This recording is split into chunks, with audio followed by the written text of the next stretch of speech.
আসসালামু আলাইকুম রহমতুল্লাহ। প্রিয় চৌহালিবাসী, আজকে আমরা যেখানে দাঁড়িয়ে আছি চৌহালি, এই চৌহালি মানুষের সবচেয়ে বড় কষ্ট হলো বেলকুচি যেতে।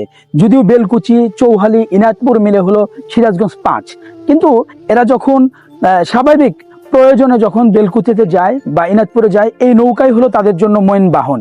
আমরা যদি ক্ষমতায় যাই, আপনারা যদি আমাদেরকে ভোট দেন, হাত পাখা মার্কায় ভোট দেন, তাহলে বেলকুচি এবং চৌহালির যোগাযোগ ব্যবস্থার জন্য আমরা উন্নত করার জন্য চেষ্টা করব। আমাদের একটা প্ল্যান আছে চৌহালিকে নিয়ে, সেটা হলো বেলকুচি এবং চৌহালির যে যাতায়াতের অন্যতম একটা মাধ্যম নৌকা। আমরা চেষ্টা করব, যদি আপনারা আমাদেরকে ভোট দেন, আমরা যদি নির্বাচিত হই, তাহলে বেলকুচি এবং চৌহালি, বেলকুচি এবং ইনায়তপুর টু চৌহালি আসার যে যোগাযোগ মাধ্যমটা, এটা শর্ট করে নিয়ে আসা। অর্থাৎ এই যমুনা নদীতে তারা এপার এবং ওপারে যাতায়াতের জন্য আমরা স্পিড বোর্ডের ব্যবস্থা করে দিব, যাতে চৌহালি থেকে আমাদের ইনায়তপুর যেতে একদম শর্ট টাইম, 15 থেকে 16 মিনিট যেন লাগে। আবার ইনায়তপুর থেকে চৌহালি আসতে যেন 15 থেকে 16 মিনিট সময় লাগে।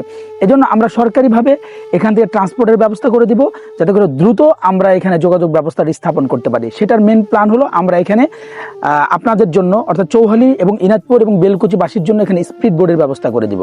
যদি আপনারা আমাদেরকে ভোট দেন, আমাদেরকে নির্বাচিত করেন, হাত পাখায় মার্কায় ভোট দেন, আমাদের কমিটমেন্ট বা ওয়াদা হলো এই চৌহালি, ইনায়তপুর এবং বেলকুচির যাতায়াত ব্যবস্থাকে সহজ করে দেওয়া।